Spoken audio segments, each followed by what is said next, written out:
전 국민은 철회입니다. 전 국민 재난지원금인데 전 국민은 철회고 선별지급, 손실보상금 이건 빨리 협의하자 이런 입장인데요. 먼저 오늘 전격적으로 발표를 했죠. 그 얘기부터 들어보도록 하겠습니다. 저희 설득력 부족일 수도 있고 여러 가지 요인들도 있을 텐데 어떤 예산 심의 절차상 문제, 또 야당의 반대 문제, 정부의 입장 이런 여러 가지 요인들 때문에 오히려 신속하게 지원해야 된다는 이 대의가 전국민 재난지원금 때문에 훼손될 수도 있겠다는 우려가 됐습니다. 그런데 지원 대상이나 방식 때문에 지원 자체가 지연되는 것을 저는 바라지 않는다라는 말씀을 드리고 싶은 것입니다. 예, 소셜 미디어에서도 이재명 후보는 소상공인과 자영업자 피해 지원이 시급하다. 불을 어떻게 끌지 양동이냐 소방차냐 다툴 수만은 없고 여야 합의되는 부분부터 빨리 실행하자 이렇게 얘기를 했습니다. 일단 장경태 의원님한테 청년본부장 맡고 있잖아요. 협의가 좀 된 건가요? 전국민 재난지원금 철회. 사실은 이재명 후보가 가장 오랫동안 강하게 얘기했던 부분인데 전격적으로 철회했어요. 아무래도 이 재난지원금의 성격 자체가 행정명령으로 인한 소상공인, 자영업자들의 어려움들을 어찌되건 정부가 국민을 강제하는 이 명령 아니었겠습니까? 그렇기 때문에 이분들에 대한 지원 혜택 그리고 전 국민께서 사회적 거리두기를 유지해 주셨기 때문에 그 부분에 대한 지원을 해야 된다가 이제 이 철학의 핵심이고요. 그렇기 때문에 또 보편적 지원을 할 수밖에 없습니다. 그런데도 불구하고 여러 가지 재정 당국과의 논의 과정에서 여러 가지 반대 의견도 있었던 것 같고요. 다만 이제 아마도 이재명 후보께서는 이 12월 2일까지 예산안을 처리해야 되는 또 국회의 일정이 있습니다. 그렇기 때문에 지금 현재 여러 상임위별로 예결소위 등이 진행되고 있고 또 상임위 예결소위들이 끝나줘야 또 예결특위에서 여러 가지 또 현안들을 할 수 있을 텐데 이 전국민 재난지원금 때문에 혹시나 행여나 다른 민생 예산들이 혹시 좌초되거나 또 뭐 중단될까 봐 그 부분까지 고려하시고 걱정하신 것 같습니다. 일단 국민의힘 윤석열 후보 측에서는 이재명 후보의 전 국민 철회, 전 국민은 철회죠.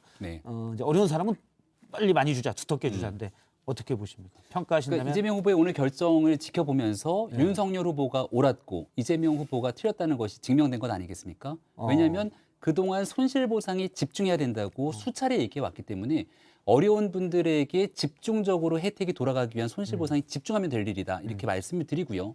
이재명 후보의 글을 보면 결국은 이러한 결정을 내리게 됐던 배경, 초과 세수가 한 19조 정도 된다는 것 아닙니까? 어제부터 벌써 뉴스가 지금 뜨거워지고 당의 문제와 그리고 문재인 정부 기재부 간에 막 갈등들이 일어나서 누가 보면 지금 당정청 혼연일체를 얘기했던 문재인 정부는 어디 갔는지 헷갈릴 정도입니다.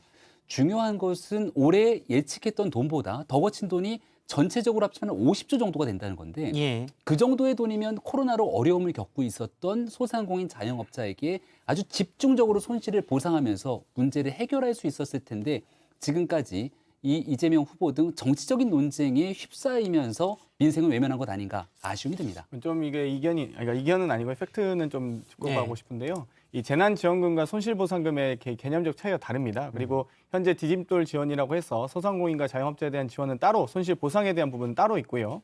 이 손실보상법에 의한 맞습니다. 보상이 지금 또 되고 있죠. 네, 그렇기 때문에 마치 저희가 안 하고 있는 것처럼 얘기하셔서 잠깐 짚어드린 거고요. 또 재난지원금 같은 경우는 별로 여러 가지 이제 전 국민적인 내수 경제를 활성화하기 위해서 또 지원하는 부분이기 때문에 또 여러 가지 사회적 거리두기를 지킨 부분에 대해서 그러니까 여러 가지 행정 명령에 대한 지원 제도가 있는 거고요. 이 사회적 거리두기로 혹은 또 이 코로나 위기 상황을 극복하기 위한 지원 제도가 다르다 이렇게 말씀드릴 수 있겠습니다. 그것도 제가 반박을 할 줄 알았는데 예를 들어서 뭐 윤석열 후보는 계속 사실 선별 지급을 주장했었거든요. 근데 지금 김병민 대변인이 죄송합니다. 김종민 의원은 월요일날 패널인데 김병민 대변인이 결국은 윤석열 후보 주장이 옳았기 때문에 이쪽 하자는 거 아니냐 이렇게 얘기를 했거든요. 거기에 대해서는 아니 뭐 사실 이제 어차피 이렇게 비난할 건 뻔하니까요. 근데 이제 둘 다 해야 된다. 저는 이 자영업자와 이 소상공인에 대한 지원, 손실 보상에 대한 부분도 중요하고 전 국민적인 어떤 재난 지원도 중요하다라고 생각합니다. 이건 일단 철학의 차이라서. 이재명 후보 얘기는 저겠습니다. 전국민 재난지원금이 옳다고 생각하는데 네. 야당이 합의를 안 해주니까 그래서 이제 어쩔 수 없이 손실 보상만 그동안 먼저 하자. 이렇게. 정치적 책임을 지시면 돼요. 여당의 네. 180여석에 달하는 거대 의석으로 네. 그동안 야당과의 합의 없이도 얼마든지 법안 처리 그리고 예산에 대해서 주도권을 행사했던 게 더불어민주당의 지난 과거라고 볼 수 있습니다. 이재명 후보 입장에서는 꾸준하게 쭉 주장이 가능했을 텐데 아무리 봐도 지금 있는 여건 속에서 본인의 정치적인 주장이 국민들에게 설득력이 없다고 판단됐을 거다 이렇게 생각될 수밖에 없겠죠. 그리고 계속해서 이재명 후보하면 생각나는 건 기본소득이고 애당초 재난지원금도 재난기본소득 등을 언급하면서 본인의 대통령 선거 트레이드 마크랑 엮으려고 하는 모습들을 보여왔거든요. 예. 근데 정작 중요한 건 그토록 정부가 많은 재난지원금을 줬지만 국민과 민생의 어려움을 해결하지 못했기 때문에 여기에 대해서 결국 윤석열 후보가 주장해왔던 이 내용으로 선회한 것이 아닌가 생각합니다. 윤석열 후보가 무슨 주장했는지 사실 아무 국민도 모르시지 않을까 이런 생각이 들고요. 저는 이 재난지원금에 대한 작년에 4차례에 걸쳐서 재난지원금이 있었습니다. 근데 국민의힘은 1, 2차 때는 반대하다가 3차 때는 또 찬성하다가 김종인 대표가 하셨죠. 4차에선 또 반대했습니다. 그러니까 재난지원금에 대한 입장과 철학이 무엇인지 참 궁금하고요. 이 백신 공급도 저희 보고 백신 공급하라 하더니 결국 작년에 했던 말이 독감 백신을 공급하라라고 해서 참 이 국민들을 혼란에 빠뜨리긴 했는데 이런 이 어떤 여론과 국민을 호도하는 이런 부분들은 좀 정치 중에서는 가장 나쁜 정치의 유형이다고 이거 말씀드리고 싶습니다. 하나 물어볼게요. 사실은 앞서 이제 김병민 대변인이 지적한 대로 민주당과 집권 여당과 기획재정부 즉 당정이 세게 붙는 모습이 많이 있었잖아요. 사실 윤호중 원내대표가 기재부를 초과세수가 어떻게 예측치 못했던 초과세수가 19조나 되냐. 그래서 뭐 국정조사를 해야 된다 이런 얘기도 했었고 이런 것도 사실 좀 부담이 됐었죠. 거기에 대해서 기재부에서도 네. 초과세수 예측치가 뭐 31조에서 그 이상 될 것으로 보인다. 송구하다 이런 표현을 했었죠. 그러니까 지금 어찌됐건 초과세수가 더 많이 거치고 있다는 것은 이 코로나 위기 상황에서도 어려우신 분들은 더 어렵게 또 나아지시는 분들은 또 나아지는 이런 지금 양극화 현상이 좀 벌어지고 있기 때문에 이 나아져서 세금을 더 낸 부분도 있겠죠. 사실은 이제 자산 가격이 올라서 부동산 관련 증권거래세 뭐 이런 것도 많이 올랐다고 하더라고요. 부동산 관련된 세수가 그렇게 크진 않습니다. 세금 그런가요? 비중에서. 예. 네. 아직도 우리나라는 부유세 비중이 매우 낮은 나라이기 때문에 그 부분은 좀 뭐 예. 정확한 수치는 제가 다음 주에 꼭 뭐 말씀드리겠습니다. 법인세 등에 대해서 이제 추가적으로 초과세수가 거친 건데 우리가 지금 윤호중 원내대표가 기재부에 대한 공세를 펼치는 거 보면 꼭 누워서 침 뱉기라고 하는 말이 있는 그대로 다가설 수밖에 없는 것이거든요.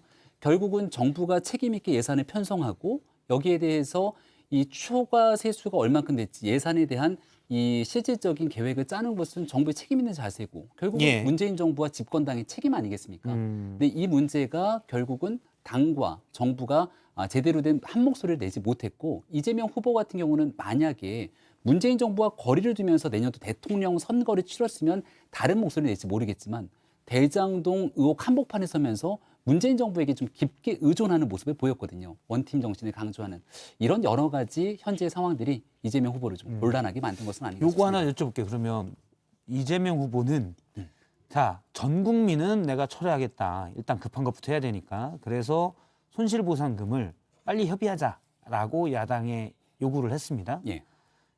윤석열 후보도 내가 대통령이 되면 내년에 바로 50조 원을 예. 손실보상금 자영업자 지원에 쓰겠다고 했거든요. 근데 굳이 이제 내년 할 것 없이 여기 이재명 후보도 하자고 그러고 올해 국회에서 바로 협의할 수 있습니까? 지금 올해의 초과세수가 한 19조 정도 19조. 된다는 것 아닙니까? 이제 이 돈을 어떻게 써야 될지를 두고 여당과 야당이 원내에서 이 예산 심의 과정들이 뜨겁게 붙을 건데요. 윤석열 후보가 주장하는 건 이렇습니다. 돈을 조금씩 줘갖고 결국 문제가 해결될 수 있느냐에 대한 문제 제기인 것이고요. 이 어려움을 겪고 있는 소상공인 자영업자 입장에서는 아주 집중적으로 지원해줘서 어려움을 겪고 있는 위기를 탈출할 수 있게 도와줘야 된다는 거거든요. 50조 얘기를 처음 꺼냈을 때 민주당이 굉장히 거친 공격을 했죠. 그 돈을 어떻게 할 거냐. 말도 안 되는 얘기다라고 얘기하지만 올해 본 예상 편성냈던 것보다 초과 세원이 나왔던 게 50조라는 겁니다. 그리고 문재인 정부 들어서 매해마다 이 예산에 대한 편성 금액이 수십 조씩 올라가게 되는데 그런 내용들을 감안하면 코로나 위기 상황이 있기 전과 그리고 코로나가 닥치고 났었던 2020년, 2021년의 예산을 고려해 봤을 때 예. 기존 예산들을 두고 초과적으로 거친 세원들 가지고 이 모든 걸 해결할 수 있었을 텐데 너무 이 내용에 대해서 제대로 대응을 못했던 것 아니냐는 지적을 그 합니다. 김병민 대변인 말씀 저는 100% 공감하고요. 그러니까 추가 세수로 인해서 저희가 그 세수가 거친 만큼 추경을 편성해서 재난지원금 지원한 것 아니겠습니까? 그럴 때마다 재정 건전성 이유로 추가 세수 편성하면 안 된다, 추경 편성하면 안 된다 이렇게 이야기하셨던 정당의 대변인께서 어찌되었건 추가 세수가 예상이 되니 내년에는 본인들이 대통령 되시면 50조를 쓰겠다라고 하시는 것 자체가 지금 앞뒤가 안 맞잖아요. 제가 하나 얘기 그러면 드리고 그 작년에 그럼 그 많은 이 국민의힘 소속 의원님들은 왜 그 발언을 그렇게 하셨어요? 이건 제가 좀 정리를 할게요. 뭐냐면은 예. 추경을 하게 되는데 초과 세수를 가지고 재난지원금을 주거나 아니면 이 문제에 손실보상을 해결하는 것이 아니라 적자국채를 발행해서 추경을 하지 않았습니까? 만약에 기재부가 제대로 예측을 했으면 적자국채를 발행할 일이 있습니까? 초과 세수가 있는데.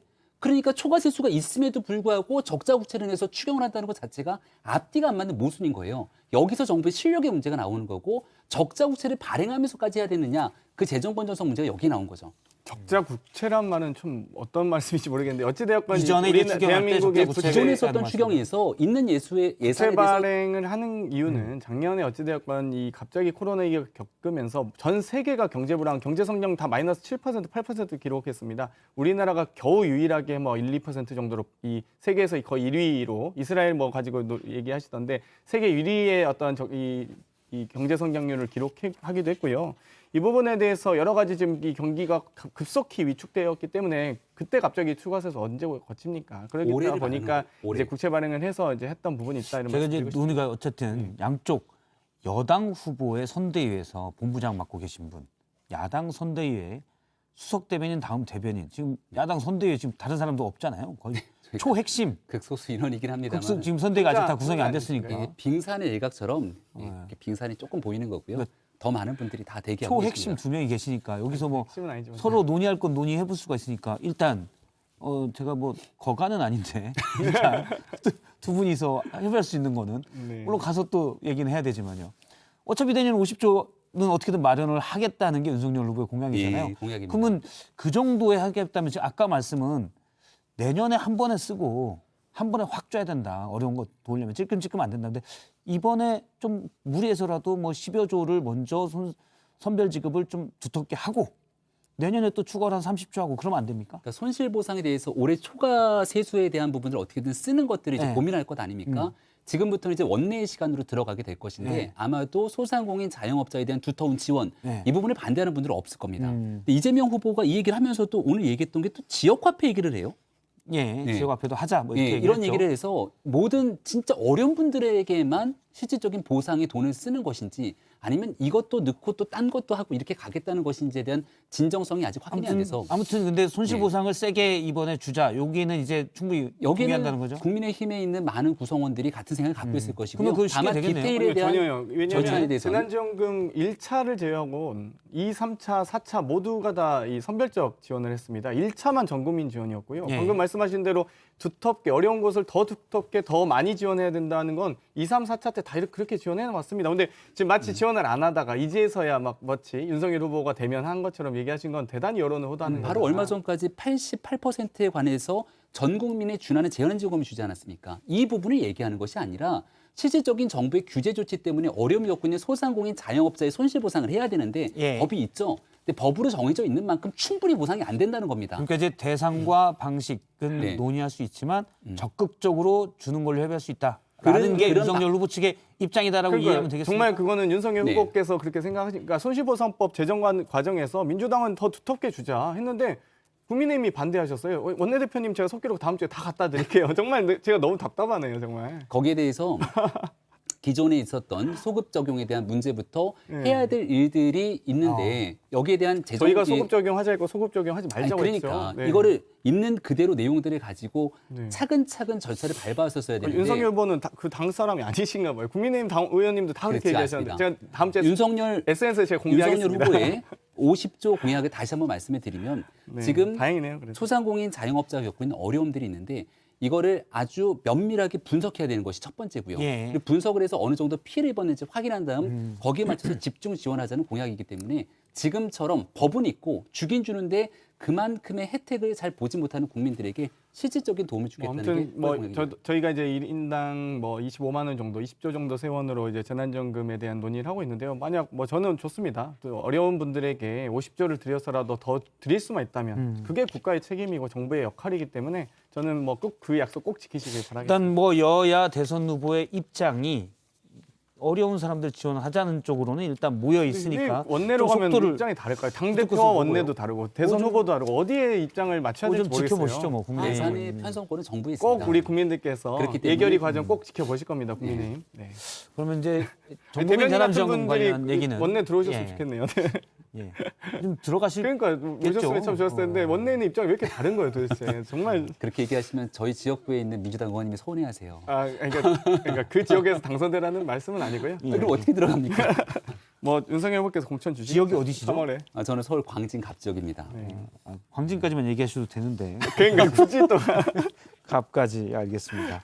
광진갑인데 이제 들어오시라고 예 알겠습니다. 아닙니다. 3월 재보궐을 해서 알아서. 네. 아 종로로 나가시나요?